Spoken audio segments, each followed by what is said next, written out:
Hello साथियों, कैसे हैं आप सभी। मैं विवेक एक बार फिर से आप सभी साथियों का आपके अपने परिवार एग्जामपुर में हार्दिक स्वागत करता हूं।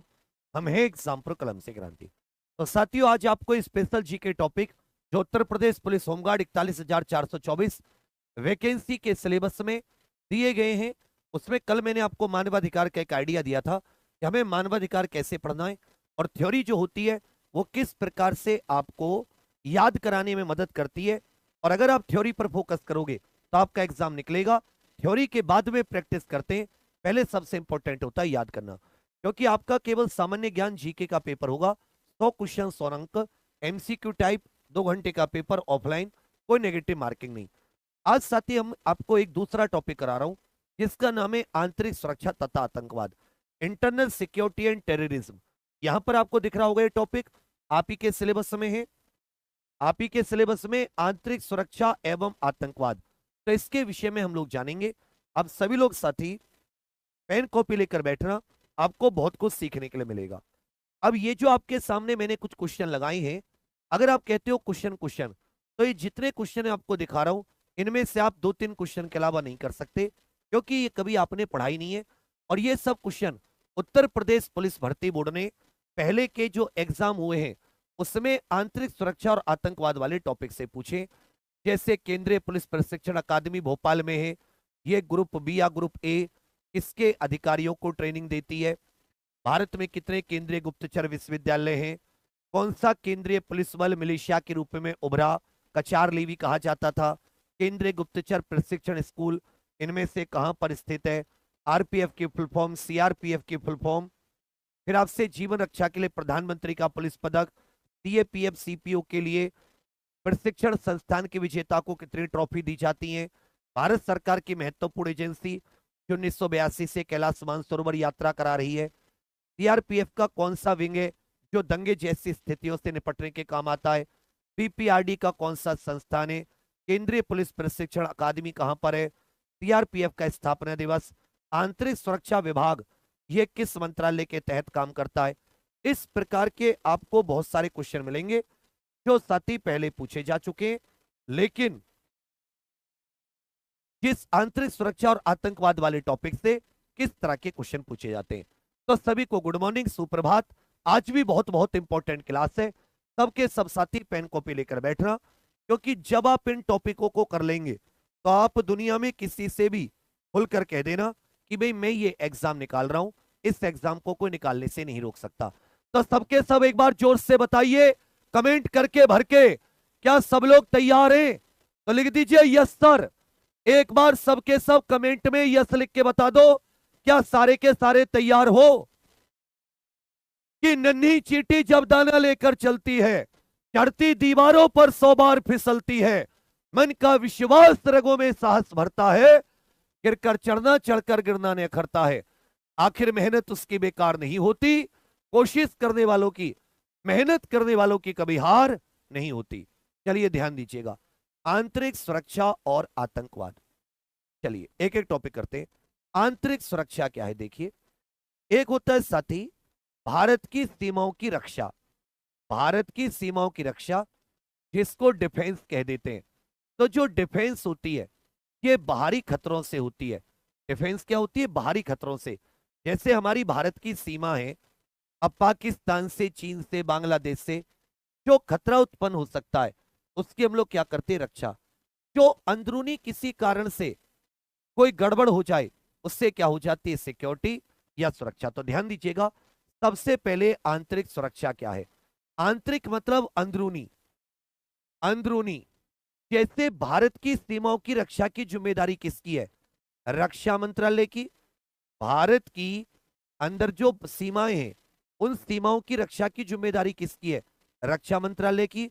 हमारी सेनाओं की जिम्मेदारी है, भाई सेनाओं की जिम्मेदारी है।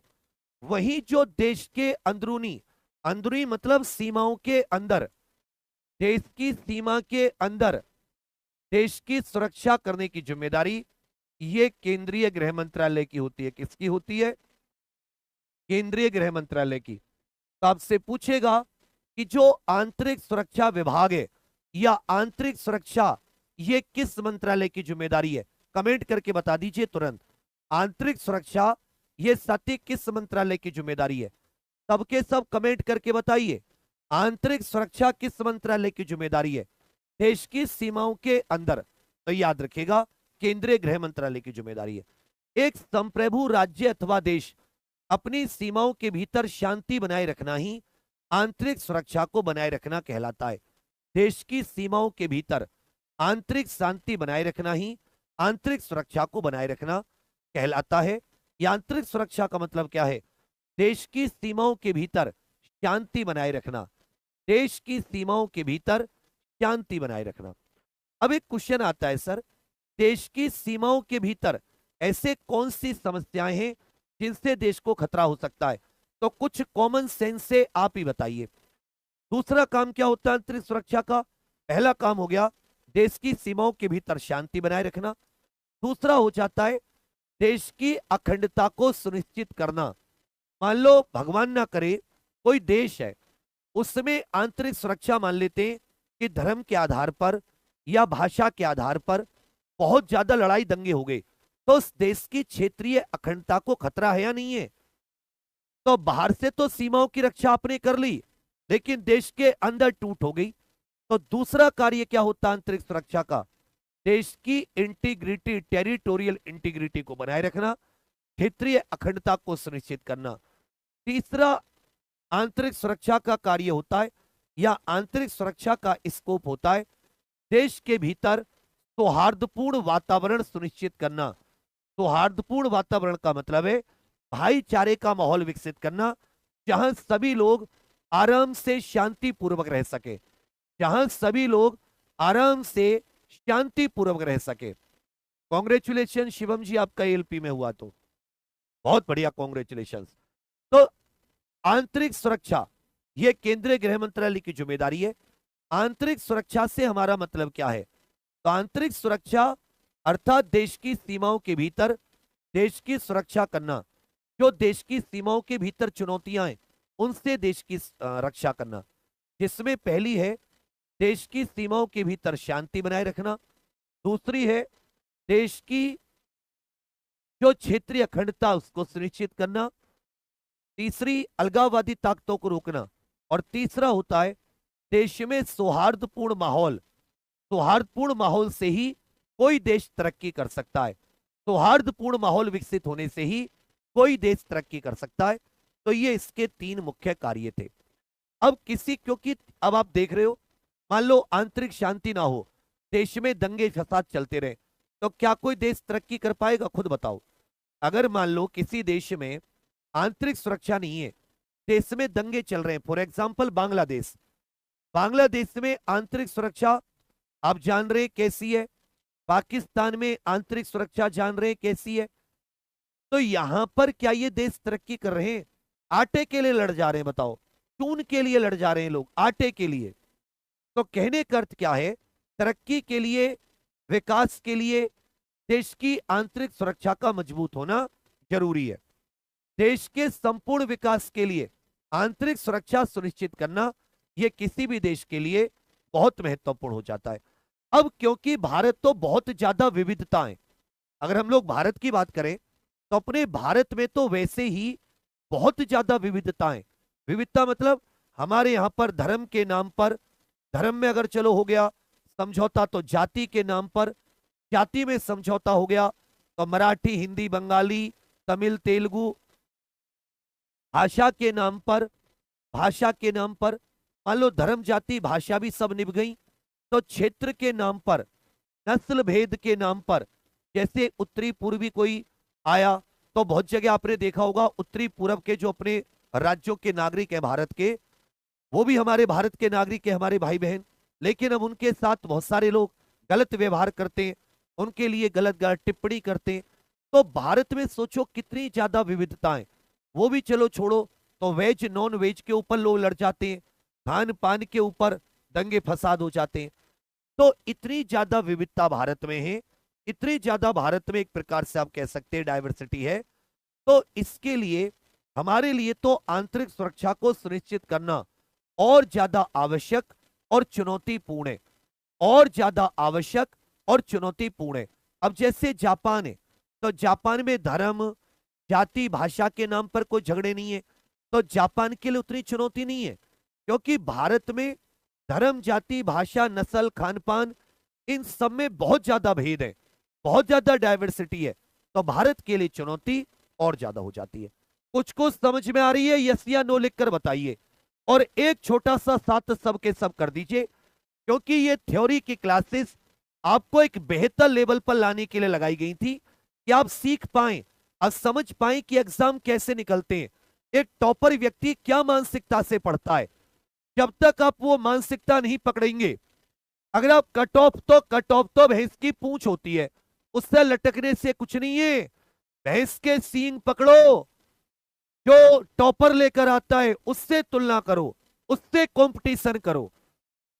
तो थ्योरी बहुत इंपॉर्टेंट है, लेकिन थ्योरी यूट्यूब पर लोग पढ़ते नहीं है, ये तुम खुद जानते हो। तो आप सभी के सभी इस क्लास को एक बार अपने व्हाट्सएप पर जरूर शेयर कर दीजिएगा। अपने व्हाट्सएप पर इस क्लास के लिंक को 1 सेकंड का समय, ये शेयर वाला जो एरो है इस पर क्लिक करके तुरंत, बाकी सभी साथी मेहनत करेंगे, जी जान लगा देंगे, जितनी भी मेरे अंदर नॉलेज है मैं सब आपके सामने खोल के रख दूंगा। आंतरिक सुरक्षा, देश की सीमाओं के भीतर शांति बनाए रखना, क्षेत्रीय अखंडता सुनिश्चित करना, सौहार्दपूर्ण माहौल विकसित करना, यही आंतरिक सुरक्षा कहलाता है। क्योंकि आंतरिक सुरक्षा से देश में सौहार्दपूर्ण वातावरण, शांति बनी रहती है। तो विकास के लिए आंतरिक सुरक्षा को बनाए रखना यह बहुत ज्यादा जरूरी है। और भारत तो इतना ज्यादा विविध देश है, तो भारत में आंतरिक सुरक्षा को सुनिश्चित करना और अति महत्वपूर्ण और आवश्यक हो जाता है, और अति महत्वपूर्ण और आवश्यक हो जाता है। ये बताइए, आंतरिक सुरक्षा ये किस मंत्रालय की जिम्मेदारी है? केंद्रीय स्तर पर आंतरिक सुरक्षा भारत में किस मंत्रालय की जिम्मेदारी है? किस मंत्रालय की? अब भारत में 2 स्तर की सरकारें होती हैं, एक तो भैया केंद्र स्तर की सरकार है, और एक भारत में राज्य स्तर की सरकार है। एक केंद्र स्तर की सरकार है और दूसरी भारत में, याद रखिएगा, राज्य स्तर की सरकार है। तो केंद्र और राज्य में शक्तियों का बंटवारा संविधान की 7वीं अनुसूची के अनुसार है। हमारे संविधान में एक 7वीं अनुसूची है, उस 7वीं अनुसूची में 3 लिस्ट दी गई है। कितनी लिस्ट? 3 लिस्ट, संघ सूची, राज्य सूची, समवर्ती सूची। इसमें केंद्र और राज्य के बीच में शक्तियों का विभाजन किया गया है। तो हम ये देखेंगे कि जो सुरक्षा संबंधी प्रावधान है, केंद्र को कौन सी शक्तियां दी गई सुरक्षा के मामले में, राज्य को सुरक्षा के मामले में कौन सी शक्तियां दी गई, केंद्र को सुरक्षा के मामले में कौन सी शक्तियां दी गई, राज्य को सुरक्षा के मामले में कौन सी शक्तियां दी गई। नंद कुमार ऑलरेडी एक टीटीओ में 24 ईयर का हूं, ये क्लास रेलवे बड़े बाबू के लिए काम आएगी भैया, आपके लिए जीके की क्लास है, पर ये रेलवे में टॉपिक नहीं आता है, केवल यूपी पुलिस में पूछा जाता है, होमगार्ड या उत्तर प्रदेश पुलिस भर्ती बोर्ड। तो भारत में जो सुरक्षा संबंधी प्रावधान है, उसमें अगर आप पहली लिस्ट देखोगे जो संघ सूची है, तो भारत की रक्षा किसकी जिम्मेदारी है? ये संघ सूची है, इस पर कानून बनाने का अधिकार संसद को दिया गया है।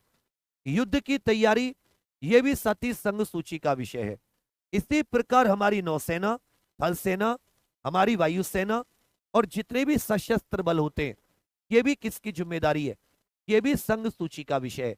तो भारत की रक्षा, युद्ध की तैयारी, आर्मी, नेवी, एयरफोर्स और जो सशस्त्र बल होते हैं, ये कौन सी सूची में आते हैं? ये कहोगे सर संघ सूची में। जबकि पुलिस, जेल, सुधार गृह और जो राज्य के अंदर लोक व्यवस्था होती है, राज्य के अंदर दंगा फसाद आदि को रोकना, लोक व्यवस्था मतलब एक कानून व्यवस्था बनाए रखना, राज्य के अंदर शांति, कानून व्यवस्था को बनाए रखना, दंगे फसाद आदि को रोकना, ये सब किसकी जिम्मेदारी है? ये राज्य सूची का विषय। तो आपसे पूछेगा कि भारत में पुलिस 7वीं अनुसूची की किस सूची का विषय, मतलब जो पुलिस है वो किसके अंडर काम करती है? तो भारत में पुलिस राज्यों के अंदर काम करती है, राज्यों के अंडर काम करती है, पुलिस राज्य सूची का विषय है। जबकि इसी में अगर दिल्ली पुलिस की बात करें, क्योंकि दिल्ली केंद्र शासित प्रदेश है, दिल्ली पुलिस दिल्ली सरकार के अधीन नहीं है, दिल्ली पुलिस ये केंद्रीय गृह मंत्रालय के अधीन है। जबकि उत्तर प्रदेश पुलिस हो गई, पंजाब पुलिस हो गई, हरियाणा पुलिस हो गई, ये सारी की सारी राज्य पुलिस जो है वो राज्य के अधीन है। जबकि दिल्ली पुलिस में कंफ्यूज मत होना, वो गृह मंत्रालय के अधीन है। इसी प्रकार आपराधिक विधि, ये जो भारतीय न्याय संहिता, अपराध को लेकर कानून होते हैं, आपराधिक प्रक्रिया, भारतीय नागरिक सुरक्षा संहिता, ये सब किसका विषय है? ये संवर्ती सूची का विषय है। ये किसका विषय है? संवर्ती सूची का। तो एक बार फिर से सुन लीजिए, आपराधिक विधि, आपराधिक प्रक्रिया, ये कौन से लिस्ट में आती है? संवर्ती सूची में। पुलिस, जेल, लोक व्यवस्था, ये राज्य सूची में। जबकि भारत की रक्षा, युद्ध की तैयारी, आर्मी, नेवी, एयरफोर्स और जो सशस्त्र बल होते हैं भारत के, वो कौन से लिस्ट में आते हैं? ये संघ सूची में आते हैं। तो यहीं से पहला आपका बन गया। बताइए साथी, जेल ये किस सूची का विषय है? आपराधिक प्रक्रिया ये किस सूची का विषय है? जेल किस सूची का विषय है? आपराधिक प्रक्रिया किस सूची का विषय है? आपको बताने पुलिस किस सूची का विषय है? पुलिस किस सूची का विषय है? भारत की रक्षा ये किस सूची का विषय है? भारत की रक्षा। आपराधिक विधि किस सूची का विषय है? आपराधिक विधि ये किस सूची का विषय है? अब एक बस 5 मिनट का टॉपिक किया, 5000 क्वेश्चन पूछ ले तब भी आप उत्तर दे पाओगे। यही केवल केवल क्वेश्चन क्वेश्चन करते तो आपसे नहीं होता। यही केवल क्वेश्चन क्वेश्चन करते तो ये चीजें नहीं होती। फिर पूछा है आर्मी, नेवी, एयरफोर्स। भारत की आर्मी, नेवी, एयरफोर्स ये किस सूची का विषय? भारत के सशस्त्र बल इत्यादि ये किस सूची का विषय? तो जेल और सुधार गृह जो होते हैं, जो बाल सुधार गृह, नारी निकेतन इत्यादि, जेल और बाल सुधार गृह ये राज्य सूची का विषय। आपराधिक प्रक्रिया, ये जो अपराध गठित करने वाले कानून होते हैं, भारतीय न्याय संहिता इत्यादि, ये संवर्ती सूची का विषय। इसका संवर्ती सूची का। पुलिस याद रखिएगा राज्य सूची का विषय। भारत की रक्षा ये संघ सूची का विषय। आपराधिक विधि ये संवर्ती सूची का विषय है। आर्मी, नेवी, एयरफोर्स ये संघ सूची का विषय। ये बताइए युद्ध की तैयारी ये किस सूची का विषय? युद्ध की तैयारी। और ये भी बताइए कि लोक व्यवस्था ये किस सूची का विषय है? लोक व्यवस्था ये किस सूची का विषय है? युद्ध की तैयारी और लोक व्यवस्था, युद्ध की तैयारी और लोक व्यवस्था, सबके सब उत्तर दीजिए। तो कहोगे भैया युद्ध की तैयारी संघ सूची का विषय है, युद्ध की तैयारी, और लोक व्यवस्था याद रखिएगा यह राज्य सूची का विषय है। लोक व्यवस्था किसका विषय है? यह राज्य सूची का विषय है। समझे मेरी बात? इसके अलावा संघ सूची में और भी देख लीजिए, संघ सूची में और भी यहां पर देख लीजिए। जैसे संघ सूची में किसी राज्य में सिविल प्रशासन की मदद करने हेतु, याद रखिएगा कि अगर किसी राज्य में दंगे फसाद हो जाते हैं तो केंद्र से वो राज्य मदद मांगता है नहीं मांगता है? यस या नो करके बताओ। किसी राज्य में अगर दंगे फसाद हो गए तो वो केंद्र सरकार से मदद मांगता है। तो अगर किसी राज्य में सिविल प्रशासन की मदद करने के लिए संघ के सशस्त्र बलों की नियुक्ति करने का अधिकार, यह भी संघ सूची का विषय। हथियार, गोला बारूद, विस्फोटक, यह भी संघ सूची का विषय। इसी प्रकार भारत की रक्षा, सुरक्षा और विदेशियों से हमारे संबंध के कारण के आधार पर किसी को निवारक निरोध, प्रिवेंटिव डिटेंशन में लेने का अधिकार भी यह संघ सूची का विषय है। किसका? संघ का। इसके अलावा याद रखिएगा राज्य सूची की बात करें, किसकी बात भैया? राज्य सूची। तो पुलिस, सुधार गृह, इसके अलावा लोक व्यवस्था के अलावा नशीले पदार्थ, निवारक निरोध किन मामलों में? राज्य की सुरक्षा, आवश्यक वस्तुओं की आपूर्ति और लोक व्यवस्था को बनाए रखने में। निवारक निरोध इन 3 मामलों में यह राज्य सूची। और कैदियों का एक राज्य से दूसरे राज्य में स्थानांतरण, कैदियों का एक राज्य से साथी दूसरे राज्यों में स्थानांतरण, कैदियों का एक राज्य से दूसरे राज्य में स्थानांतरण, ये सब संवर्ती सूची का विषय है। ये सब किसका विषय है? तो कहोगे सर संवर्ती सूची का विषय है। ये सब किसका विषय है? समवर्ती सूची का विषय हो जाता है। तो अच्छे से याद रखिएगा, हथियार गोला बारूद ये किस सूची का विषय है? हथियार गोला बारूद ये किस सूची का विषय है? हथियार गोला बारूद ये किस सूची का विषय है? तो आप कहोगे सर हथियार गोला बारूद ये सारे के सारे संघ सूची के विषय हैं। हथियार गोला बारूद ये सारे के सारे किसके विषय हैं? कहोगे सर संघ सूची के विषय हैं। हथियार गोला बारूद ये किसके विषय हैं? ये सबके सब संघ सूची के विषय हैं। ये सबके सब किसके विषय हैं? कहोगे सर संघ सूची के। जबकि नशीले पदार्थ, निवारक निरोध, राज्य की सुरक्षा, आवश्यक वस्तुओं की आपूर्ति और लोक व्यवस्था के मामले में किसी व्यक्ति को निवारक निरोध में लेना, यह समवर्ती सूची का है। और कैदियों का एक राज्य से दूसरे राज्य में स्थानांतरण, यह भी समवर्ती सूची का विषय है। तो यह आ जाता है कि भारत में जो एक आंतरिक सुरक्षा है, सुरक्षा को लेकर कौन कौन से प्रावधान और ये किस किस के अधीन है। अरे विराट पढ़ ले, अरे ओ सुअर पढ़ ले। अपने माता पिता के सामने भी यही हरकत करेगा, तेरी चप्पलों से ऐसा तोड़ाई करूंगा, याद करेगा। अरे वो कुत्ते की पूंछ पढ़ ले, क्यों सुबह सुबह मेरा दिमाग खराब कर रहा है। अब आ जाता है बाह्य सुरक्षा। बाह्य सुरक्षा का मतलब है देश की सीमाओं की रक्षा।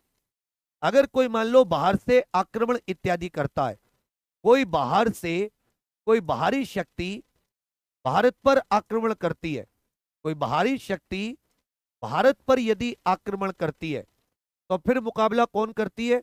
भारत की सेना, भारत की सेनाएं। ये जिम्मेदारी किसकी है? रक्षा मंत्रालय की। वहीं पूरे देश की आंतरिक सुरक्षा की जिम्मेदारी, पूरे देश की आंतरिक सुरक्षा की जिम्मेदारी किसकी है? कहोगे सर गृह मंत्रालय की। पूरे देश की आंतरिक सुरक्षा और शांति के समय पर सीमाओं की रक्षा।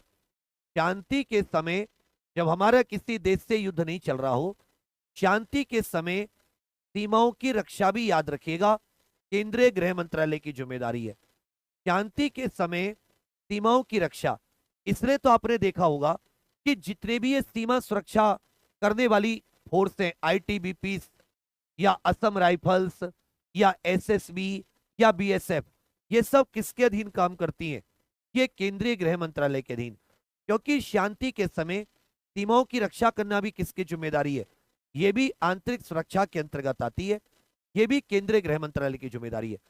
जबकि युद्ध इत्यादि के समय भारत की रक्षा, ये भारत की सेनाओं की जिम्मेदारी है। रक्षा मंत्रालय के तहत भारत की सेनाओं की जिम्मेदारी, भारत की सेनाओं की जिम्मेदारी। तो बाहरी सुरक्षा ये किसकी जिम्मेदारी है? युद्ध आदि के समय भारत की सेनाओं की, और शांति के समय पूरे देश की आंतरिक सुरक्षा इत्यादि की जिम्मेदारी ये केंद्रीय गृह मंत्रालय की है। तो भारत के प्रत्येक राज्य में कानूनी व्यवस्था, शांति, आंतरिक सुरक्षा सुनिश्चित करने में केंद्रीय गृह मंत्रालय राज्य की मदद करता है। केंद्रीय गृह मंत्रालय। अब यहां पर गृह मंत्रालय के कुछ कार्य बताए गए, इसमें ध्यान दीजिएगा। यहां तक चीजें कुछ कुछ समझ में आ रही है बच्चा? यस या नो करके बताना। और एक बार अगर थोड़ी सी जान लगा दोगे, एक बार सबके सब अपने बड़े भैया का सपोर्ट करने के लिए, तो बहुत आपका आभार रहेगा। यह सफलता एक चुनौती है, स्वीकार करो। क्या कमी रह गई देखो और सुधार करो। जब तक ने सफलो नींद चैन को त्यागो तुम, संघर्ष का मैदान छोड़ मत भागो तुम। कुछ किए बिना ही जय जयकार नहीं होती, कोशिश करने वालों की, मेहनत करने वालों की कभी हार नहीं होती। रस सुल्तान कर दे चढ़ाई। एक बार सबके सब साथी फिर से शेयर कर दीजिएगा जिसने नहीं की थी। और सुन लीजिए, ये सारी की सारी अपने अंतिम प्रयास बैच की थ्योरी क्लास है, जो सोमवार 1 दिसंबर 2-3 दिन बाद से एप्लीकेशन पर शुरू हो रही है। अभी जिन साथियों ने अंतिम प्रयास बैच एग्जाम पर ऑफिशियल एप्लीकेशन पर ज्वाइन नहीं किया है, सबके सब तुरंत सुन लीजिए। ये सारे के सारे इसमें साथी क्वेश्चन पूछे गए, और सारे के सारे इतना बढ़िया तरीके से आप कर लोगे कि आपका आनंद आ जाएगा। जैसे क्वेश्चन पूछा गया है उत्तर प्रदेश पुलिस भर्ती बोर्ड के द्वारा ही, आंतरिक सुरक्षा विभाग निम्नलिखित में से किस मंत्रालय के अंतर्गत काम करता है? आंतरिक सुरक्षा विभाग निम्नलिखित में से किस मंत्रालय के अंतर्गत काम करता है?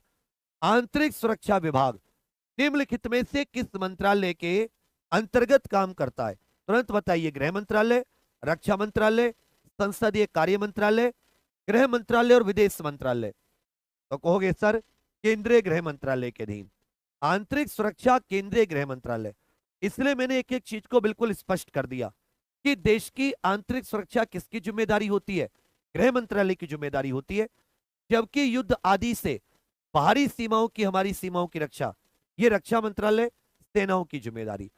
अब क्योंकि आंतरिक सुरक्षा विभाग ये केंद्रीय गृह मंत्रालय के तहत काम करता है, आंतरिक सुरक्षा विभाग ये केंद्रीय गृह मंत्रालय के तहत काम करता है, तो इसके और कौन कौन से काम होते हैं वो भी आप यहां पर देख लीजिएगा, वो भी साथी यहां पर देख लीजिएगा।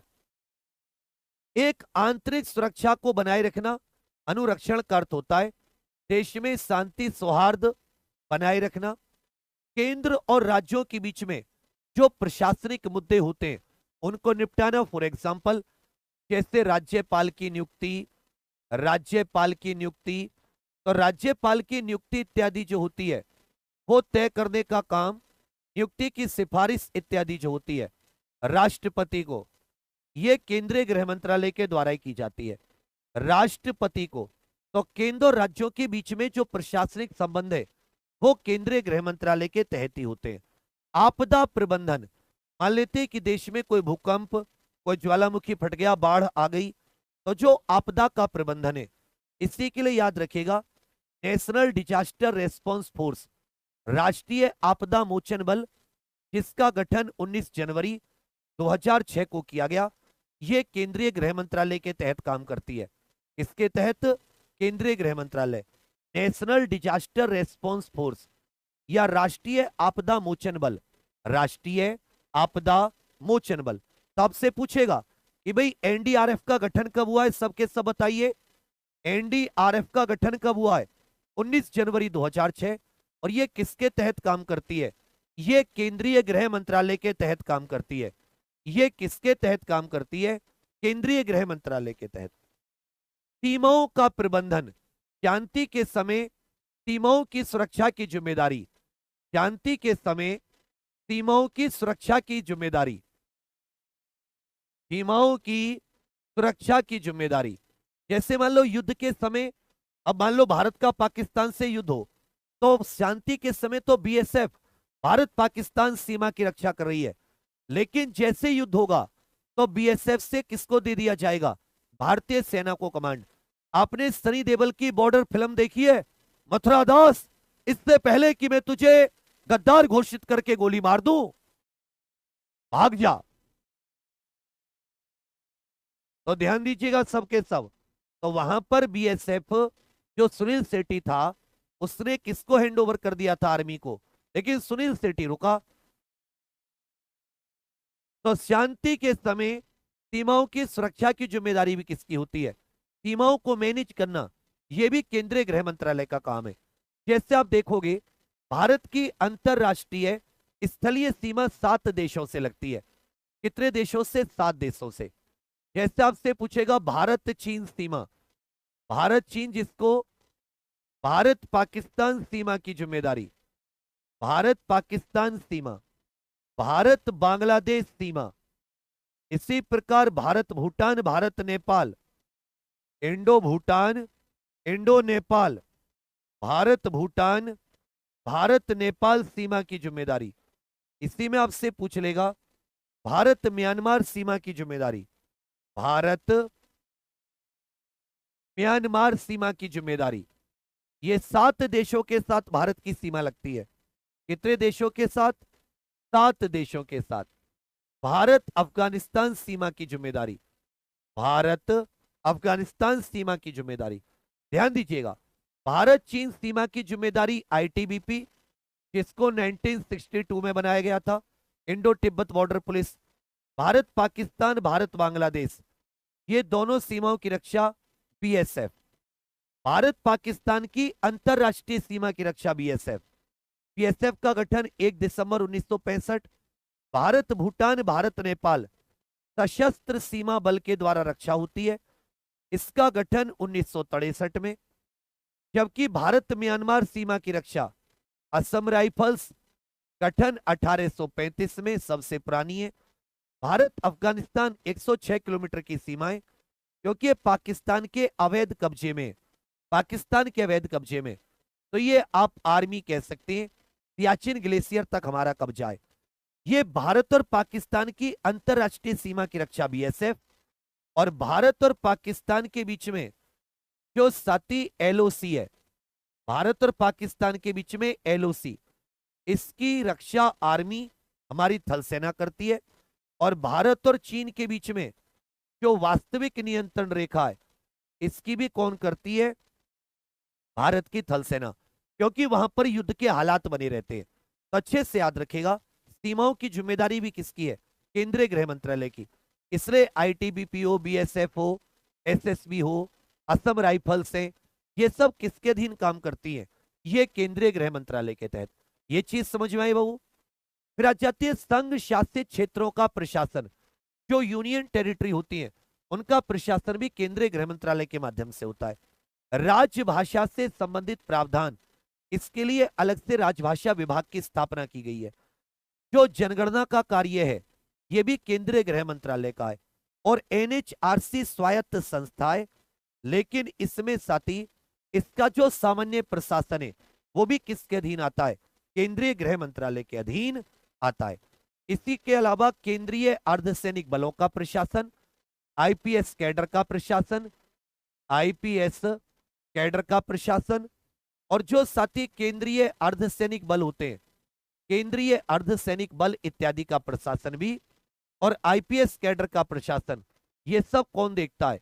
ये केंद्रीय गृह मंत्रालय देखता है। तो कुछ समझ में आई? बताइए, बीएसएफ साल बता दीजिए। बीएसएफ कब बनी? आईटीबीपी कब बनी? असम राइफल्स कब बनी? सशस्त्र सीमा बल कब बना? एलओसी किस किस के बीच में? लाइन ऑफ एक्चुअल कंट्रोल, वास्तविक नियंत्रण रेखा, एलएसी किस किस के बीच में? एलओसी का मतलब होता है लाइन ऑफ कंट्रोल, केवल नियंत्रण रेखा, और एलएसी का अर्थ होता है वास्तविक नियंत्रण रेखा, लाइन ऑफ एक्चुअल कंट्रोल, वास्तविक नियंत्रण रेखा या लाइन ऑफ एक्चुअल कंट्रोल। बताइए सबके सब मिलकर, सारे के सारे उत्तर दीजिए।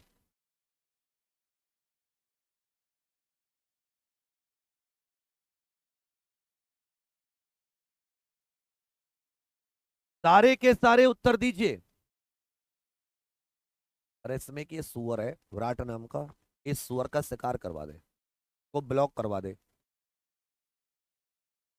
तेरा बेटा फोटो ले लिया है मैंने, और अगर मैंने तेरा आज ही 1090 पर तेरी शिकायत ना डाली, तो तू कुत्ते की तरह से भटकता फिरेगा कि भैया माफ कर दो, माफ कर दो, और तुझ पे पुलिस से 100 फट्टे लगवाऊंगा, 100 फट्टे, जब तक तेरा बैकग्राउंड बिल्कुल बंदर जैसा नहीं हो जाता। अबे पढ़ ले सुअर, पढ़ ले। दूसरे की बहन बेटी के लिए उल्टा सीधा बोलना तुझे शर्म नहीं आती? और तेरा फोटो इंटरनेट पर डालूंगा कि इसको पहचानो, इसको पहचानो, आतंकवादी को। आज तो तुझे फेमस कर दूंगा, तेरे मोहल्ले के ही ना तुझे कुटाई करें। तू सोच रहा होगा ना हल्के में तू ऐसे बच जाएगा, तेरा तो फोटो है फोटो। आज तू गया बेटा। तो ध्यान दीजिएगा, बीएसएफ 1 दिसंबर 1965, आईटीबीपी 24 अक्टूबर 1962, असम राइफल्स 1835, सशस्त्र सीमा बल 1963। नियंत्रण रेखा भारत और पाकिस्तान के बीच में किसकी आर्मी रक्षा करती है? भारत और पाकिस्तान के पहले युद्ध के बाद में जितना इलाका पाकिस्तान ने कब्जा लिया भारत का, उतने में ही वहीं पर वो लाइन तय कर दी गई शिमला समझौते से। वास्तविक नियंत्रण रेखा यह लद्दाख की ओर भारत और चीन के बीच में, भारत और चीन के बीच में। तो ये कुछ कुछ चीजें क्लियर हुई। चलिए अब आ जाता है, इसके अलावा जो केंद्रीय गृह मंत्रालय है, वो राज्य पुलिस की भी सहायता करता है। कानूनी व्यवस्था बनाए रखने में, लोक व्यवस्था बनाए रखने में। मान लेता हूं कि यदि कहीं पर दंगे फसाद हो गए, क्या हो गए, दंगे फसाद, तो राज्य केंद्रीय गृह मंत्रालय से रिक्वेस्ट करता है और तब केंद्रीय गृह मंत्रालय सीआरपीएफ आदि की कंपनी भेजता है, जिससे कि राज्य में दंगे फसाद रोके जा सके, लोक व्यवस्था को बनाए रखा जा सके। आवश्यकता पड़ने पर केंद्रीय अर्धसैनिक बलों की नियुक्ति, राज्य का जो पुलिस बल है उसके आधुनिकीकरण के लिए, उसको मॉडर्न करने के लिए वित्तीय सहायता भी केंद्रीय गृह मंत्रालय देता है। पुलिस की अवस्थापना जैसे पुलिस थाने, पुलिस के अत्याधुनिक हथियार, उसके लिए साथी संचार यंत्र, उसके वाहन, उसके हथियार आदि के लिए वित्तीय सहायता यह भी कौन उपलब्ध कराता है, राज्य की पुलिस को मांगने पर, जरूरत पर केंद्रीय गृह मंत्रालय उपलब्ध करा देता है। वैसे जो पुलिस है यह किस सूची का विषय है, तो पुलिस राज्य सूची का विषय है। पुलिस राज्य सरकार के अधीन है, लेकिन पुलिस राज्य की पुलिस के आधुनिकीकरण के लिए, राज्य की लोक व्यवस्था को बनाए रखने में जो केंद्रीय अर्धसैनिक बल इत्यादि होते हैं, इनकी नियुक्ति करने का काम भी केंद्रीय गृह मंत्रालय करता है। अब आ जाता है कि भारत में इतनी ज्यादा जो विविधता है, तो भारत में आंतरिक सुरक्षा से संबंधित कौन कौन सी महत्वपूर्ण चुनौतियां हैं, यह बहुत इंपॉर्टेंट है। आपसे पूछेगा इनमें से कौन सी भारत की आंतरिक सुरक्षा को चुनौती है, या पूछेगा इनमें से कौन सी भारत की आंतरिक सुरक्षा को चुनौती नहीं है। यह बात समझ में आ रही है, ध्यान दीजिएगा। तो सबसे बड़ी चुनौती जो भारत की आंतरिक सुरक्षा को है वो है साथी नक्सलवाद। जो सबसे बड़ी चुनौती है यह किसको है, नक्सलवाद। नक्सलवाद ऐसा समझ लीजिए, भारत का लगभग 40% भाग जो है वो किसी न किसी आंतरिक सुरक्षा चुनौती से, भारत का लगभग 40% हिस्सा किसी न किसी आंतरिक सुरक्षा चुनौती से जूझ रहा है।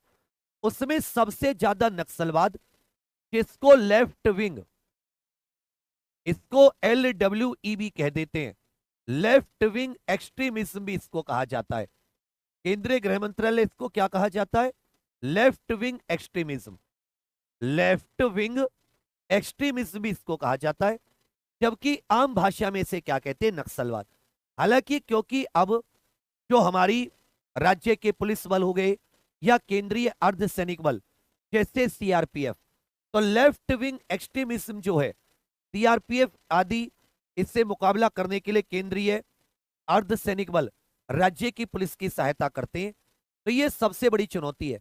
लेकिन हाल ही में सीआरपीएफ इत्यादि ने, राज्य की पुलिस ने बहुत सारे सफल ऑपरेशंस को अंजाम दिया है, जिससे नक्सलवाद की कमर टूट रही है। सेकंड जो चुनौती है भारत की आंतरिक सुरक्षा को, वो है आतंकवादी घटनाएं, आतंकवादी गतिविधियां। जैसे पहले क्या होता था, जो गरीब जनता होती थी जिसको बहला फुसला लेते थे आतंकवादी, अब क्या है, पढ़े लिखे लोग, जिसको व्हाइट कॉलर टेररिज्म नाम दिया जा रहा है। अभी जो ये रेड फोर्ट के पास, लाल किले के पास कुछ दिनों पहले बम ब्लास्ट हुआ था, जिसमें एक डॉक्टर ने खुद को उड़ा लिया था, तो ये व्हाइट कॉलर टेररिज्म है। ये कैसा है, पढ़े लिखे लोगों के द्वारा आतंकवाद। तो अब आतंकवाद की चुनौती ये भारत की आंतरिक सुरक्षा के लिए एक बहुत महत्वपूर्ण चुनौती है, क्योंकि जिस पैमाने पर उन्होंने विस्फोटक इकट्ठा किए थे, कहीं पर कोई आतंकवादी ऐसा केमिकल बना रहा है जिससे लाखों लोग मर जाएं, तब समझ रहे कितनी बड़ी चुनौती है। तीसरा हो जाता है सीमा पार आतंकवाद, क्रॉस बॉर्डर टेररिज्म, जो जम्मू कश्मीर में है। यह भी भारत की आंतरिक सुरक्षा, क्योंकि वो जम्मू कश्मीर को भारत से अलग करना चाहते हैं, तो ये हमारी क्षेत्रीय अखंडता के लिए भी चुनौती है। दूसरा, भारत के पूर्वोत्तर राज्यों में अतिवाद, जैसे आप मणिपुर में देख रहे हैं कि वहां पर मीती और कुकी समुदाय के बीच में झगड़ा चल रहा है। इसी प्रकार उत्तर पूर्व में बहुत सारे उग्रवादी संगठन सक्रिय हैं। तो जो भारत के पूर्वोत्तर राज्यों में अतिवाद है, यह भी भारत के लिए एक आंतरिक सुरक्षा चुनौती है। यह भी भारत के लिए एक साथी आंतरिक सुरक्षा चुनौती है। इसके अलावा याद रखिएगा, जैसे नकली नोट याद रखिएगा, जो नकली नोट होते हैं, यह भी याद रखिएगा, फेक करेंसी भारत की सुरक्षा, आंतरिक सुरक्षा के लिए चुनौती है। Okay sir, fake currency Bharat की आंतरिक सुरक्षा के लिए चुनौती कैसे? अरे फेक करेंसी हमारे देश की अर्थव्यवस्था को खोखली कर रही है। जो फेक करेंसी होती है वो हमारे देश की अर्थव्यवस्था को, अरे मोहजरत, अरे तू है क्या आदमी? तू यहां पढ़ने आया है तो गिनती करने आया है? हैं? पढ़ ले मेरे भाई, इनको भाड़ में जाने दे बाबू।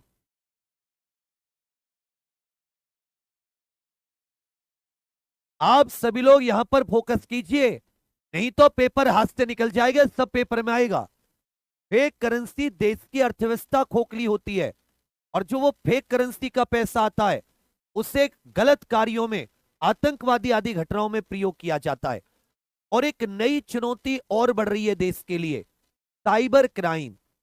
साइबर क्राइम, जिस प्रकार से साइबर अपराध या इंटरनेट के द्वारा किए जा रहे अपराध बढ़ रहे हैं, ये भी आंतरिक सुरक्षा को एक बहुत बड़ी चुनौती है। साइबर क्राइम कैसे बढ़ रहे हैं बताओ? जैसे भी आपने एक वो देखा होगा ना, डिजिटल अरेस्ट। डिजिटल अरेस्ट से अरबों रुपए, अरबों करोड़ों, बहुत ज्यादा मात्रा में लोगों के पैसे ठगे गए।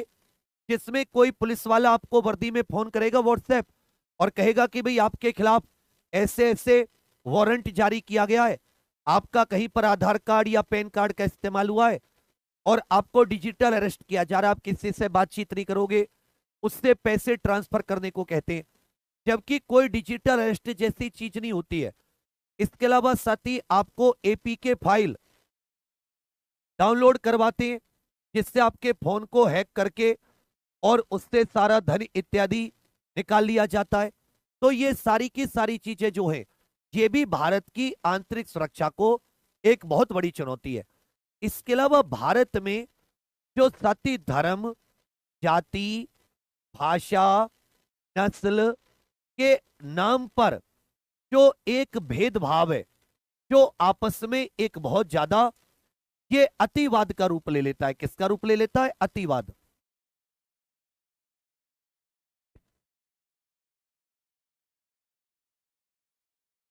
तो धर्म, जाति, भाषा, नस्ल आदि के इन सब का जो भेदभाव है, ये भी भारत की आंतरिक सुरक्षा को चुनौती है। कि भारत की सीमाओं के अंदर जैसे मान ले तो बाहर से कोई हमला करे तो आप अपनी रक्षा करोगे।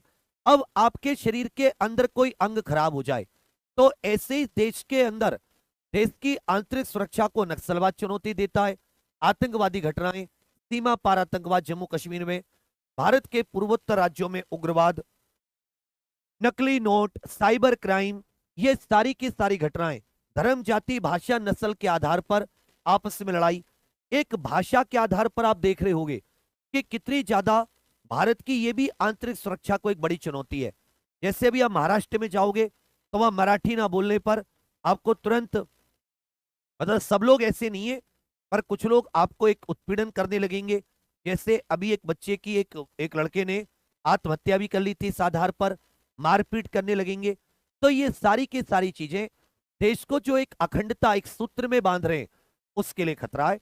तो केंद्रीय गृह मंत्रालय इन सबसे निपटने के लिए केंद्रीय स्तर का मंत्रालय है। अब याद रखना, केंद्रीय गृह मंत्रालय ने इन सबसे निपटने के लिए एक जुगाड़ बनाया। केंद्रीय गृह मंत्रालय ने क्या किया? दो प्रकार की व्यवस्था की। एक तो साथी केंद्रीय अर्धसैनिक बल, एक को क्या नाम दिया गया? सेंट्रल आर्म्ड पुलिस फोर्सेस, केंद्रीय अर्धसैनिक बल, जिनको पैरामिलिट्री फोर्स भी कहते हैं। इनको क्या कहते हैं? तो कहोगे सर केंद्रीय अर्धसैनिक बलों को पैरामिलिट्री फोर्स भी कहते हैं। केंद्रीय अर्धसैनिक बलों को क्या कहते हैं? पैरामिलिट्री फोर्स भी कहते हैं।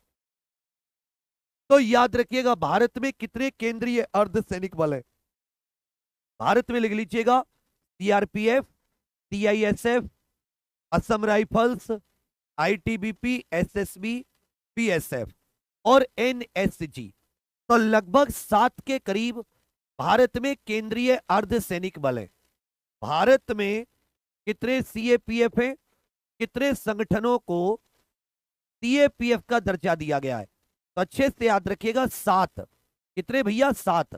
भारत में 7 संगठनों को केंद्रीय अर्धसैनिक बल का दर्जा प्राप्त है। भारत में केंद्रीय गृह मंत्रालय के द्वारा कितने संगठनों को केंद्रीय अर्धसैनिक बल का दर्जा दिया गया है। तो 7 संगठन है, इसमें बीएसएफ आ जाता है, सीआरपीएफ आ जाता है, इसमें आईटीबीपी, इसमें सशस्त्र सीमा बल, इसमें असम राइफल्स, सीआईएसएफ और नेशनल सिक्योरिटी गार्ड जो एनएसजी है। तो 7 संगठन भारत में ऐसे हैं जिनको केंद्रीय अर्धसैनिक बल का दर्जा प्राप्त है। एक एक को पढ़ेंगे। जबकि भारत में लगभग 9 ऐसे संगठन हैं जिनको सीएफपीएफ का दर्जा न देकर उनको केंद्रीय पुलिस संगठन का दर्जा दिया गया है। उनको किसका दर्जा दिया गया है? तो आप कहोगे सर उन्हें सीपीओ का दर्जा दिया गया है। उन्हें किसका दिया गया है? उन्हें अच्छे से याद रखेगा, सीपीओ का दर्जा दिया गया है, या जिससे आप कह सकते हैं उन्हें केंद्रीय पुलिस संगठन का दर्जा दिया गया है। उन्हें किसका दर्जा दिया गया है? कहोगे सर उन्हें, तो ये हो जाते आपके टोटल 1 2 3 4 5 6 7 8 9 और 10। तो ये 10 के करीब ऐसे संस्थान हैं जिनको सीपीओ का दर्जा दिया गया है। किसका दर्जा दिया गया है? कहोगे सर सीपीओ का दर्जा। तो सीपीओ का दर्जा कितने संगठनों को दिया गया है? लगभग 10 संगठन ऐसे हैं जिनको सीपीओ का दर्जा दिया गया है। लगभग 10 संगठन ऐसे हैं जिनको सीपीओ का दर्जा दिया गया है। ये कितने संगठन है? ये साथी 10 संगठन है। इनके विषय में भी पढ़ेंगे जिनको केंद्रीय गृह मंत्रालय के द्वारा सीपीओ का दर्जा, जबकि सीएपीएफ का दर्जा किसको दिया गया है? 7 संगठनों को। तो इनको एक एक को करके पढ़ते हैं कि भाई कौन से का काम कहां पर है, कब गठन हुआ, उसका हेडक्वार्टर कहां पर है। तो सबसे पहले आ जाता है असम राइफल्स। सबसे पहला हेडिंग बना दीजिएगा केंद्रीय अर्धसैनिक बल। 7 केंद्रीय अर्धसैनिक बल होते हैं जिसमें पहला है असम राइफल्स। असम राइफल्स, इसकी स्थापना 1835 में कछार लेवी के नाम से, किसके नाम से? कछार लेवी के नाम से। और पहले के मिलिशिया संगठन था। मिलिशिया का मतलब होता है एक छोटे पैमाने पर प्राइवेट आर्मी जो होती है, छोटे पैमाने की प्राइवेट आर्मी, जिसको जमींदार लोग अंग्रेज बनाकर रखते थे उत्तर पूर्व में लगान आदि वसूलने के लिए। इसका कानून कब आया है? इसका अधिनियम 2006 में आया है। तो सीएपीएफ में पहली हो जाती है असम राइफल्स। असम राइफल्स की स्थापना कब हुई है? और इसमें कितने भी क्वेश्चन कर लेना, क्वेश्चन करने से कोई लाभ नहीं होगा। अब तुम मेरे सामने देखना, सब कुछ 7 के 7 केंद्रीय अर्धसैनिक बल आज तुम्हें याद हो जाएंगे। बोलो, असम राइफल्स की स्थापना 1835। इसका एक्ट कब आया है? 2006 में। यह साथी सबसे पुराना अर्धसैनिक बल है। यह पहले एक मिलिशिया हुआ करता था जिसका नाम था कछार लेवी। यह एक प्राइवेट तौर का संगठन था, प्राइवेट मिलिट्री कह सकते हो, जिसका नाम था कछार लेवी। यह सबसे पुराना अर्धसैनिक बल है। जो असम राइफल्स है, सबसे पुराना अर्धसैनिक बल, सबसे पुराना अर्धसैनिक बल है। आपसे पूछेगा सबसे पुराना अर्धसैनिक बल कौन सा है, तो आपका उत्तर क्या आएगा कि सर सबसे पुराना अर्धसैनिक बल हो जाता है असम राइफल्स। सबसे पुराना अर्धसैनिक बल कौन सा हो जाता है? असम राइफल्स। इसका हेडक्वार्टर मेघालय के शिलोंग। इसका हेडक्वार्टर कहां पर है? मेघालय के शिलोंग। इसका मुख्य कार्य भारत म्यांमार सीमा की रक्षा 1643 किलोमीटर और उत्तर पूर्व में शांति बनाए रखना। उत्तर पूर्व में आंतरिक सुरक्षा अथवा शांति बनाए रखना। यह देखिए एक अलग प्रकार का अर्धसैनिक बल है जो केवल इसी में, यह व्यवस्था केवल इसी के लिए पाई जाएगी। इसका जो प्रशासनिक नियंत्रण है, जो सैलरी इत्यादि जाती है, वो केंद्रीय गृह मंत्रालय से जाती है। इससे जाती है केंद्रीय गृह मंत्रालय से। लेकिन जो ऑपरेशनल कंट्रोल है, इसके ऑपरेशंस या इसकी जो नियुक्ति वगैरह सब लोग गृह मंत्रालय करता है। लेकिन जो वहां पर कमान संभालता है, जिसके हाथ में कमान होती है, वो साथी भारतीय थल सेना के हाथ में होती है। असम राइफल्स की कमान किसके पास होती है? भारतीय थल सेना के पास। बाकी जितने भी केंद्रीय अर्धसैनिक बल हैं, उनकी नियुक्ति भी गृह मंत्रालय करता है उनकी कमान भी कौन संभालता है? होगे सर गृह मंत्रालय। लेकिन असम राइफल्स एक ऐसा बल है जिसका जो प्रशासनिक नियंत्रण है वो गृह मंत्रालय के पास, जबकि ऑपरेशनल कंट्रोल किसके पास होता है? भारतीय थल सेना के पास। इसका मोटो हो जाता है sentinels of the north east, उत्तर पूर्व के प्रहरी, उत्तर पूर्व के प्रहरी। तो देखो ये होती है थ्योरी की ताकत। जैसे तुमसे पूछा कि भाई सीएपीएफ का दर्जा कितने संगठनों को प्राप्त है, केंद्रीय गृह मंत्रालय के द्वारा सीएपीएफ का दर्जा कितने संगठनों को दिया गया, और आप इसमें असम राइफल्स पढ़ने लगे, और मैंने कहा असम राइफल्स के बारे में आप 10 पॉइंट बताइए। असम राइफल्स के बारे में आपको 10 पॉइंट बताने हैं। असम राइफल्स के बारे में आपको 10 पॉइंट बताने, जो भी आपको आता है। असम राइफल्स के बारे में आपको कितने पॉइंट बताने हैं? आपको 10 पॉइंट बताने। अब आप बताते चलिए। यह होती है थ्योरी की ताकत। थ्योरी है तो कितने भी क्वेश्चन आ जाएं, अब कभी गलत नहीं हो सकता। यही चीज हम लोग अंतिम प्रयास में पढ़ेंगे, इसलिए आपसे बार बार कह रहा हूं, फिर भटकते रहना, क्लास छूट जाएंगी। 1 दिसंबर सोमवार से शुरू है, आज कल परसों 3 दिन है अंतिम प्रयास से जुड़ने के, 3 दिन। अरे यही पढ़ाया जाएगा मेरे भाई फौजी, इसको और अच्छे वे में और ढंग से समझाते हुए और बेसिक से। सीएपीएफ का दर्जा 7 संगठनों को प्राप्त है। केंद्रीय गृह मंत्रालय के द्वारा कितने संगठनों को? 7 संगठनों को। 10 पॉइंट बताने, 1 2 3 4 करके पॉइंट बताओ। तो सबसे पहले कहोगे भैया सबसे पुराना अर्धसैनिक बल है। इसका गठन 1835 में मिलिशिया हुआ करता था, ये प्राइवेट आर्मी कछार लेवी के नाम से। इसके नाम से? कछार लेवी के नाम से। इसका हेडक्वार्टर शिलोंग में, इसका हेडक्वार्टर शिलोंग मेघालय। उत्तर पूर्व के प्रहरी, सेंटिनल्स ऑफ नॉर्थ ईस्ट, ये इसका मोटो हो जाता है। इसमें जो इसका प्रशासनिक नियंत्रण है, इसका जो प्रशासनिक नियंत्रण है वो गृह मंत्रालय के पास, जबकि ऑपरेशनल कंट्रोल कमान जो होती है इंडियन आर्मी के पास होती है, भारतीय थल सेना के पास। ये भारत म्यांमार सीमा की रक्षा 1643 किलोमीटर, सीमा की सुरक्षा, भारत म्यांमार सीमा की सुरक्षा और उत्तर पूर्व के राज्यों में शांति व्यवस्था बनाए रखना, ये इसका मुख्य काम है। इसका एक्ट कब आया था? 2006 में। इसका एक्ट कब आया था? 2006 में। असम राइफल्स, इसका एक्ट कब आया था? 2006 में। सबसे पुराना अर्धसैनिक बल है, सबसे पुराना अर्धसैनिक बल है। तो हुआ नहीं हुआ देखो इसके बारे में, सारे के सारे पॉइंट याद हो गए आपको? यही चाहिए था, यही तो चाहिए था बच्चा।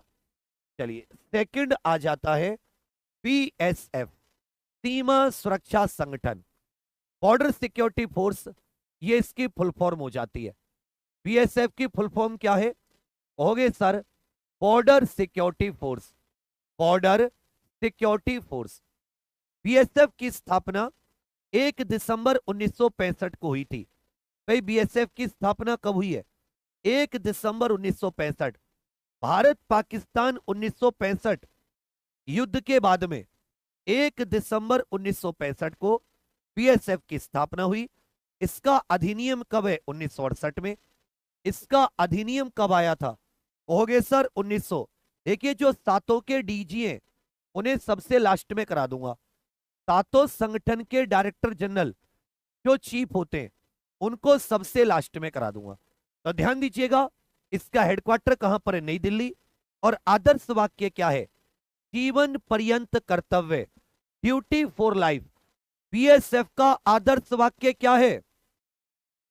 7 के 7 अर्धसैनिक बल करा दूंगा अभी आपको याद।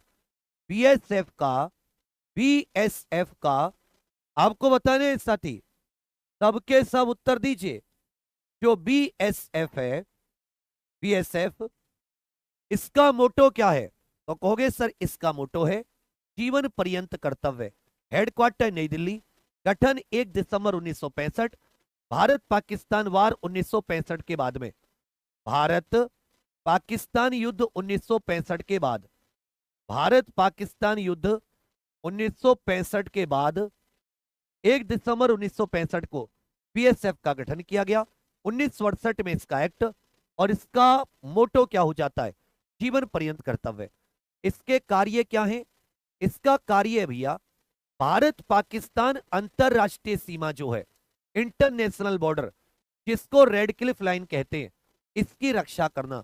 देखो, भारत और पाकिस्तान के बीच में, भारत और पाकिस्तान के बीच में एक एलओसी नाम की सीमा रेखा भी है, जो जम्मू कश्मीर में, जम्मू कश्मीर एवं लद्दाख में, जम्मू कश्मीर एवं लद्दाख, ये 1972 के शिमला समझौते के तहत, 1972 के शिमला समझौते के तहत यह तय की गई थी। तो इस एलओसी की रक्षा भारतीय थल सेना करती है। इस एलओसी की रक्षा कौन करती है? भारतीय थल सेना।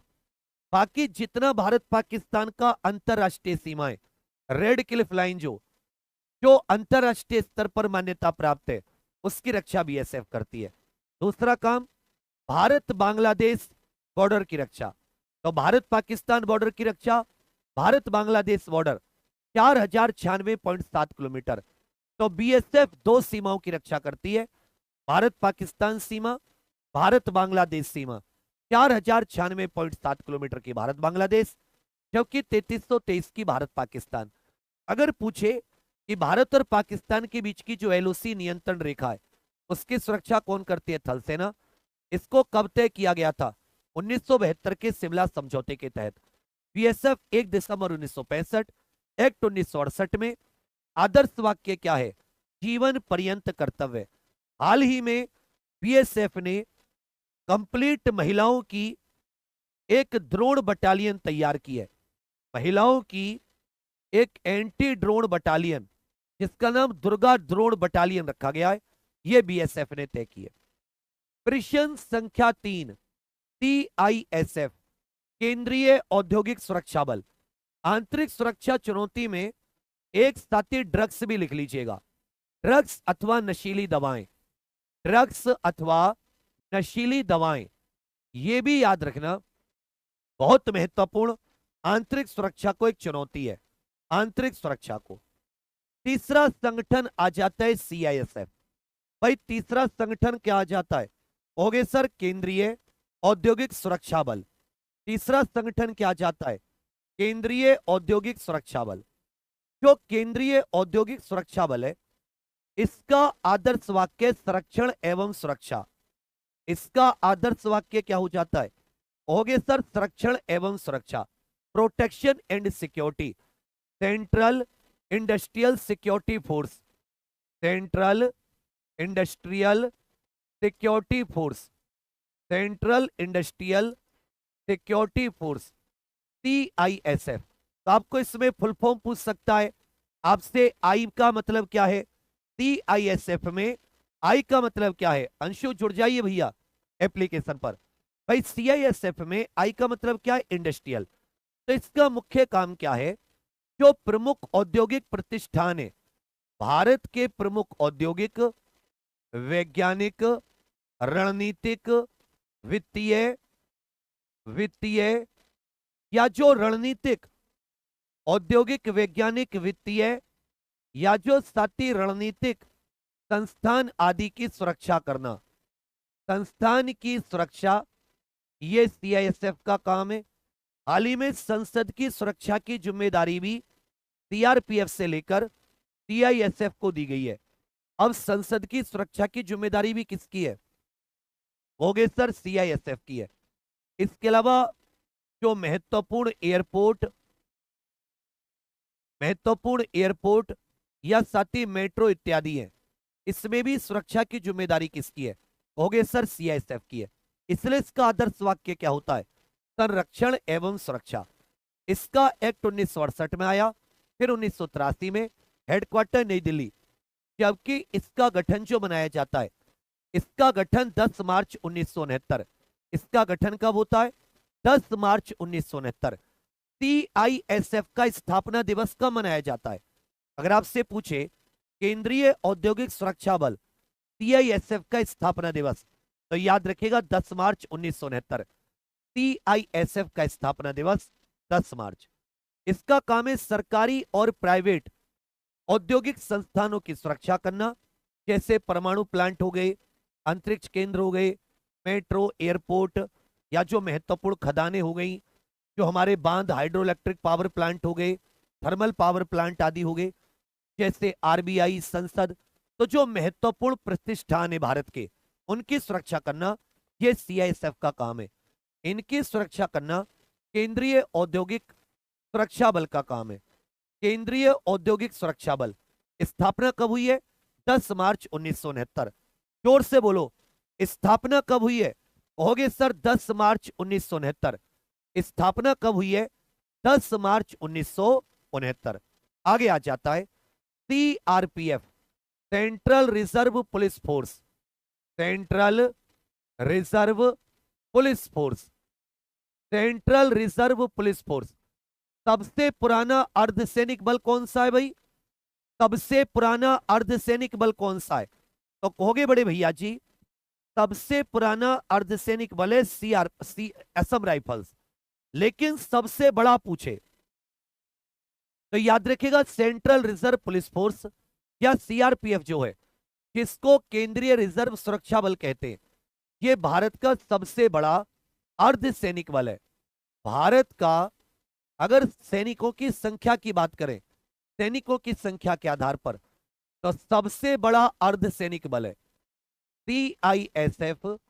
ये सबसे बड़ा अर्धसैनिक बल है, लार्जेस्ट पैरामिलिट्री फोर्स। इसका जो गठन किया गया था वो सीआरपी के नाम से, ग्राउंड रिप्रेजेंटेटिव पुलिस के नाम से 27 जुलाई 1939 को किया गया। इसलिए सीआरपीएफ अपना स्थापना दिवस कब मनाती है? तो कहोगे सर सीआरपीएफ अपना स्थापना दिवस 27 जुलाई को मनाती है। सीआरपीएफ अपना स्थापना दिवस कब मनाती है? 27 जुलाई को सीआरपीएफ अपना स्थापना दिवस मनाती है, 27 जुलाई को। क्योंकि इसका सबसे पहला जो नाम था वो सीआरपी नाम हुआ करता था, ग्राउंड रिप्रेजेंटेटिव पुलिस। फिर इसका नाम बदलकर जो नया नाम सीआरपीएफ रखा गया वो 28 दिसंबर 1949, गठन 27 जुलाई 1939 को सीआरपी के नाम से। इसका जो नया नाम पड़ा केंद्रीय रिजर्व पुलिस फोर्स, ये 28 दिसंबर 1949 को, हेडक्वार्टर नई दिल्ली। और इसका एक्ट कब आया? इसका एक्ट आया 1949 में। सीआरपीएफ का एक्ट कब आया है? 1949 में। सीआरपीएफ का एक्ट कब आया है? 1949। अब सीआरपीएफ के कई सारे काम है, वो देख लेते हैं। पहला काम है सीआरपीएफ का कि भैया नक्सलवाद से भी, जो नक्सलवाद या लेफ्ट विंग एक्सट्रीमिज्म जिसको कहते हैं, एलडब्ल्यूई, इससे निपटने का काम करती है। कहीं पर उग्रवाद है उत्तर पूर्व इत्यादि में, वहां भी भेजी जाती है। जैसे आतंकवाद है जम्मू कश्मीर में, तो जम्मू कश्मीर में आतंकवादियों से भी सीआरपीएफ लोहा लेती है। इसके अलावा कहीं पर आंतरिक सुरक्षा, दंगे फसाद हो जाएं, तो दंगे फसाद को रोकने आदि के लिए भी सीआरपीएफ का सहायता ली जाती है, सीआरपीएफ की कंपनी भेजी जाती है। अब सीआरपीएफ की एक विशेष ब्रांच है, सीआरपीएफ की एक विशेष शाखा कह सकते हो, ये सीआरपीएफ के होते हैं, लेकिन इसको कहा जाता है रैपिड एक्शन फोर्स, त्वरित क्रिया, रैपिड एक्शन फोर्स। इनकी नीली वर्दी होती है। कौन सी वर्दी होती है? इनकी साथी नीली वर्दी होती है। आपने इनकी वर्दी कैसी देखी होगी? नीली वर्दी देखी होगी, ब्लू इनकी यूनिफॉर्म होती है। आरएएफ किस केंद्रीय अर्धसैनिक बल का हिस्सा है? यदि आपसे पूछे कि जो आरएएफ है वो किस केंद्रीय अर्धसैनिक बल का हिस्सा है, तो आप क्या बताओगे? देखिए 7 संगठन है सीएपीएफ के, चौथे पर चल रहे हैं, तो ये 7 के 7 आज आपको रिवाइज हो जाएंगे, पूरे याद हो जाएंगे। रैपिड एक्शन फोर्स, त्वरित क्रिया बल, ये सीआरपीएफ का भाग है, जिसका गठन 11 दिसंबर 1991 को किया गया। कई जगह साथी आरपीएफ का गठन, आरएएफ का गठन 1992 में भी बताया गया है। आरएएफ का गठन कई जगह याद रखिएगा 1992 भी बताया गया है। जो आरएएफ है, रैपिड एक्शन फोर्स जिसको कहते हैं, इसका गठन याद रखिएगा, कई जगह 1992 बताया गया है, कई जगह क्या बताया गया है, अक्टूबर 1992। तो आप इसे साथी अक्टूबर 1992 कर लीजिएगा। इसका गठन कब हुआ है? अक्टूबर 1992। आरएएफ या रैपिड एक्शन फोर्स कह सकते हैं। इसका गठन कब हुआ है? अक्टूबर 1992 में। यह सीआरपीएफ की विशेष फोर्स है, जिसका काम क्या है? जिसका काम है दंगा फसाद की नियंत्रण स्थिति में दंगों को रोकना और भीड़ को नियंत्रण करना। जैसे मान लेता हूं कहीं पर कोई धरना प्रदर्शन है और भीड़ रुक नहीं रही, तो फिर ये नीली वर्दी वाले भेजे जाते हैं, लठ बजाने में एक्सपर्ट। दंगा फसाद अगर एक बार आरएएफ ने मार्च कर लिया तो दंगाई अपने अपने घरों में दुबक जाते हैं। जब 50-50 किलोमीटर दूर तक कोई दंगा होता है तो दंगाइयों की मम्मी कहती है, बेटा सो जा, आरएएफ आ गई। रैपिड एक्शन फोर्स याद रखिएगा, इसमें वर्तमान में 15 बटालियन है। वर्तमान में रैपिड एक्शन फोर्स में कितनी बटालियन है? तो याद रखिएगा साथी, आरएएफ की, सीआरपीएफ की आरएएफ जो है, इसमें कुल मिला के 15 बटालियन है। कितनी बटालियन है? 15 बटालियन है। इसका मुख्य काम क्या है? दंगा नियंत्रण, भीड़ नियंत्रण। समझिए मेरी बात। अब आ जाती है सीआरपीएफ। सीआरपीएफ के कार्य होते हैं कानून व्यवस्था बनाए रखना, जम्मू कश्मीर में काउंटर टेररिज्म, उग्रवाद नियंत्रण, संसद की सुरक्षा पहले होती थी। अब संसद की सुरक्षा किसको दे दी गई है? अब संसद की सुरक्षा सीआरपीएफ से लेकर किसको दे दी गई है? अब संसद की सुरक्षा, जब से संसद में वो स्प्रे वाला कांड हुआ था, प्रधानमंत्री जी के निवास की सुरक्षा, एक साथी सीआरपीएफ की विशेष विंग है जिसको कोबरा कहा जाता है, commando battalion for resolute action. Cobra की फुल फॉर्म बताइए। जो कोबरा सीआरपीएफ की एक ब्रांच है, कोबरा जो है ये सीआरपीएफ की एक ब्रांच है, जिसकी स्थापना 2008 में की गई थी। किसकी स्थापना कब की गई थी? 12 सितंबर 2008 में। कमांडो, कोबरा का commando battalion for resolute action, cobra battalion for resolute action, इसकी स्थापना कब की गई थी? अक्टूबर 2008 में। ये गुरिल्ला युद्ध और जंगल युद्ध जो होते हैं, जंगल वारफेयर, इसमें एक्सपर्ट होते हैं।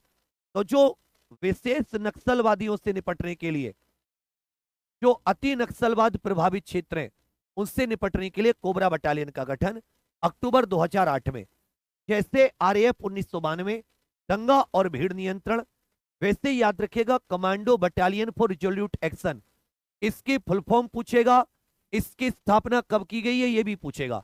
अक्टूबर 2008 में, अक्टूबर 2008, अक्टूबर में मत कीजिए इसको, सितंबर कर लीजिए, सितंबर 2008 में याद रखिएगा इसकी स्थापना की गई थी कोबरा की। तो जो कोबरा बटालियन है, ये गुरिल्ला युद्ध, गुरिल्ला मतलब जो एक साथ घात लगाकर हमला करते हैं, क्योंकि नक्सली ऐसे हमला करते थे, और जंगल वॉरफेयर में एक्सपर्ट होते हैं, जंगल वॉरफेयर में एक्सपर्ट होते हैं। क्लियर है चीज।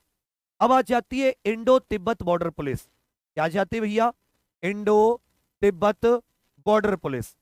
इंडो तिब्बत बॉर्डर पुलिस ये 5वां अर्धसैनिक बल है, जिसको आईटीबीपी कहते हैं।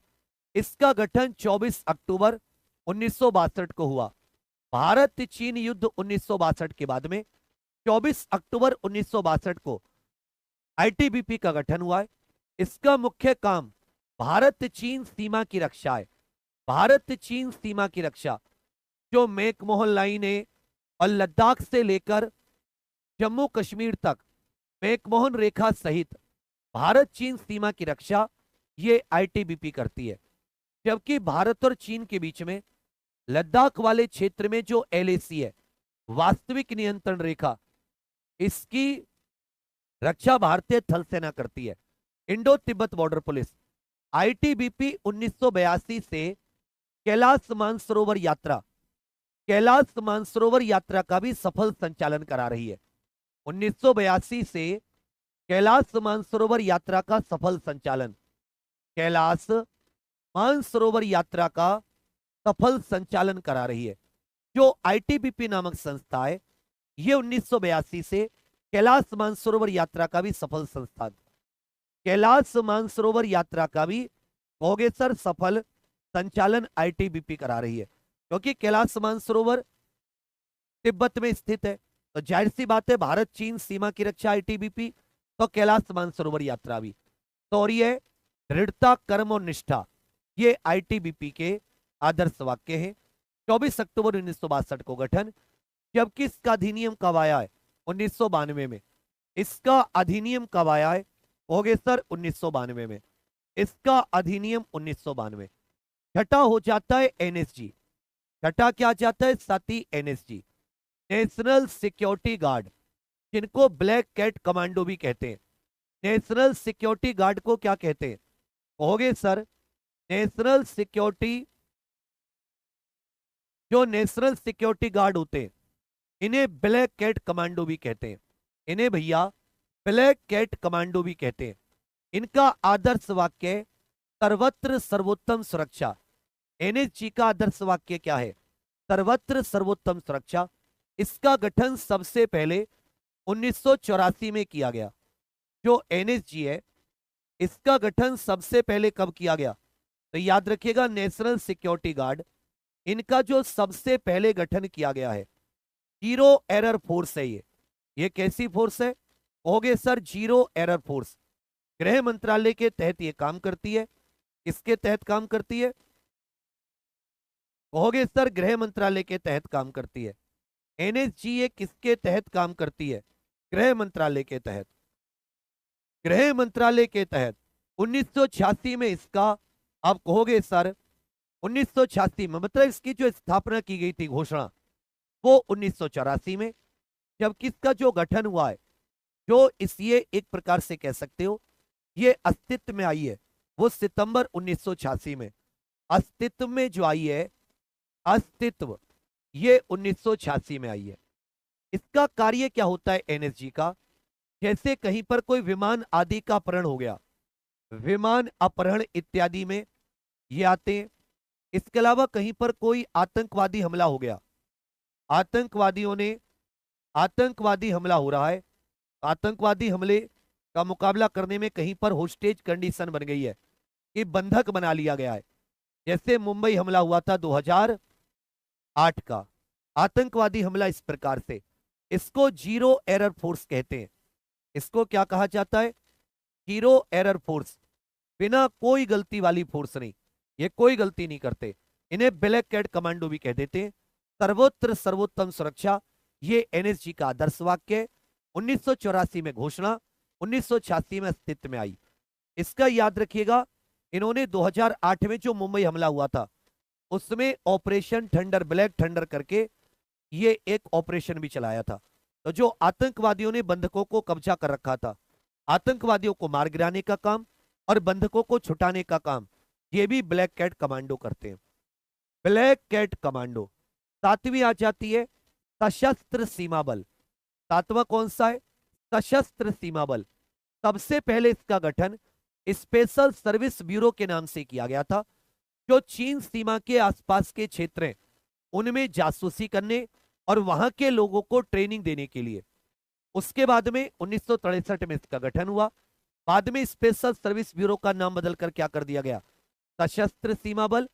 ये भारत नेपाल सीमा की सुरक्षा और भारत भूटान सीमा की सुरक्षा, भारत नेपाल और भारत भूटान सीमा की सुरक्षा, भारत नेपाल और भारत भूटान सीमा की सुरक्षा, भारत नेपाल और याद रखिएगा भारत भूटान सीमा की सुरक्षा, जो 699 किलोमीटर की सीमा है, भारत भूटान सीमा की सुरक्षा, ये दोनों कार्य किसके हैं? तो याद रखिएगा भारत नेपाल सीमा की सुरक्षा, भारत भूटान सीमा की सुरक्षा, ये सशस्त्र सीमा बल के नाम है। ये किसके काम है? सशस्त्र सीमा बल। एसएसबी का पुराना नाम क्या था? एसएसबी का पुराना नाम अच्छे से याद रखिएगा, स्पेशल सर्विस ब्यूरो हुआ करता था। Special service bureau, service security brotherhood, सेवा सुरक्षा बंधुत्व, सेवा सुरक्षा और बंधुत्व, ये इसका ध्येय वाक्य है। सेवा सुरक्षा बंधुत्व, ये याद रखिएगा ध्येय वाक्य है। जबकि सीआरपीएफ का जो ध्येय वाक्य है वो है सेवा एवं निष्ठा, सेवा एवं निष्ठा। अब यहां से आपको कितने भी क्वेश्चन पूछे, अब ये 7 आपने केंद्रीय अर्धसैनिक बल पढ़े, इनसे आपसे कितने भी क्वेश्चन पूछ ले, आप ऐसा कोई क्वेश्चन नहीं है जिसका उत्तर ना दे पाए। अब देख लेते हैं कौन कौन से। आपको ये 7 की 7 केंद्रीय अर्धसैनिक बल, इनमें किसका गठन सबसे पहले हुआ, किसका सबसे बाद में? सबसे पहले से सबसे बाद वाला, सबसे पहले से सबसे बाद वाला, बिल्कुल क्रम से लगाइए, सबसे पहले से सबसे बाद वाला। ये जितने भी केंद्रीय अर्धसैनिक बल हैं, इनमें सबसे पहले किसका गठन हुआ, उससे लेकर सबसे बाद तक इनको क्रम से लगाना है। यहां पर मैं ध्येय वाक्य लिख रहा हूं, इनके ध्येय वाक्य भी बताने हैं, इनका हेडक्वार्टर भी बताना है, स्थापना भी बतानी है, सब कुछ। तो सबसे पहले कौन सी आ जाएगी? असम राइफल्स, क्योंकि वो सबसे पुराना है 1835। 1835 के बाद में सीआरपीएफ 27 जुलाई 1939, सीआरपीएफ के बाद में आईटीबीपी 24 अक्टूबर 1962, सशस्त्र सीमा बल 1963, बीएसएफ 1965, सीआईएसएफ 1969, फिर साथी 1984 एनएसजी। ये 7 के 7 हो गए, 7 के 7। इनका ध्येय वाक्य भी बताइए, इन 7 के 7 के ध्येय वाक्य। फिर बताइए आरएएफ का गठन कब हुआ, ये किसके अधीन काम करती है? कोबरा बटालियन की फुल फॉर्म बताइए, इसका गठन कब हुआ? कोबरा की फुल फॉर्म, इसका गठन। वर्तमान में संसद की सुरक्षा, ये किस केंद्रीय अर्धसैनिक बल के पास है? संसद की सुरक्षा किस केंद्रीय अर्धसैनिक बल? आंतरिक सुरक्षा को बनाए रखना, आंतरिक सुरक्षा एवं आतंकवाद से लड़ने में, आंतरिक सुरक्षा आतंकवाद और नक्सलवाद से लड़ने में, आंतरिक सुरक्षा को बनाए रखने के लिए, आतंकवाद और नक्सलवाद से लड़ने के लिए किस केंद्रीय अर्धसैनिक बल को जाना जाता है? किस केंद्रीय अर्धसैनिक बल को जाना जाता है जो मुख्य रूप से आतंकवाद और नक्सलवाद से लड़ता है? आंतरिक सुरक्षा। कहीं पर मान लेता हूं आतंकवादियों ने बंधक सिचुएशन आ जाती है, किसी को बंधक बना लिया है, तो फिर आपसे पूछा है साथी, इनमें से कौन से केंद्रीय अर्धसैनिक बल, केंद्रीय अर्धसैनिक बल का काम है? केंद्रीय अर्धसैनिक बल एलएसी किस किस के बीच में पाई जाती है? वास्तविक नियंत्रण रेखा, ये किस किस के बीच में पाई जाती है? वास्तविक नियंत्रण रेखा। असम राइफल्स उत्तर पूर्व के प्रहरी, sentinels of north east, Shillong headquarter. CRPF सेवा एवं निष्ठा, सेवा एवं निष्ठा।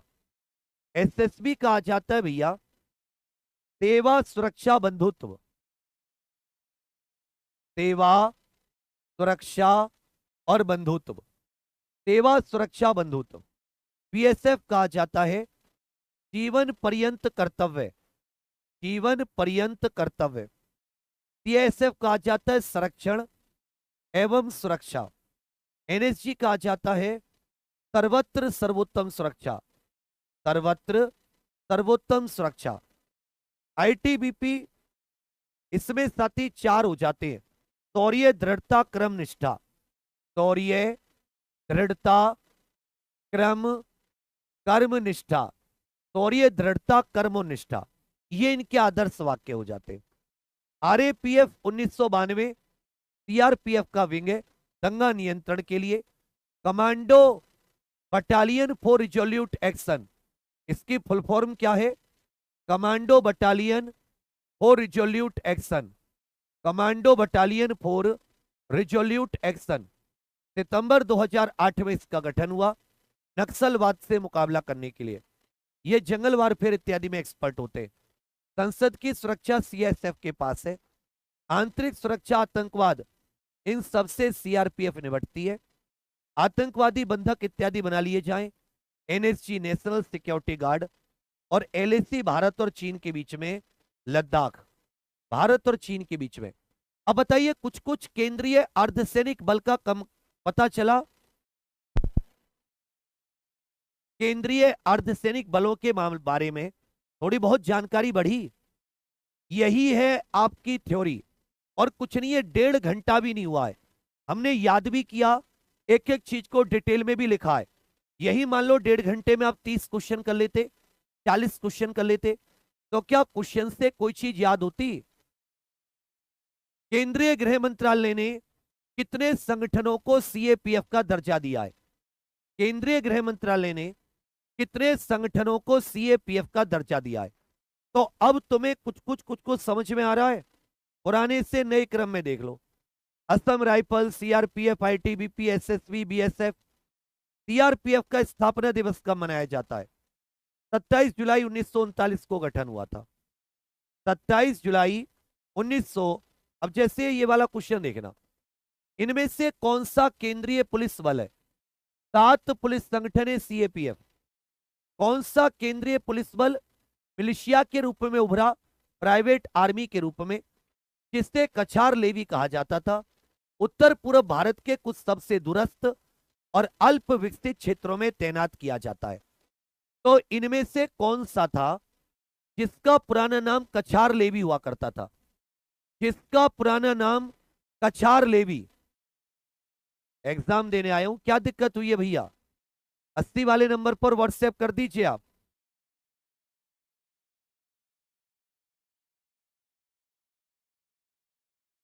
ध्यान दीजिएगा। बीएसएफ, बीएसएफ तो 1965 में बनी, आईटीबीपी 1962 में, सीआरपीएफ 1939। याद रखेगा असम राइफल्स। असम राइफल्स को क्या कहा जाता था? इसी का नाम था कछार लेवी। इसी का नाम क्या था? कछार लेवी। सीआरपीएफ की फुल फॉर्म बताइए। सीआरपीएफ की फुल फॉर्म सबके सब। सीआरपीएफ की फुल फॉर्म हो गए sir, central reserve police force. Central reserve protection नहीं, सेंट्रल रिजर्व पुलिस फोर्स।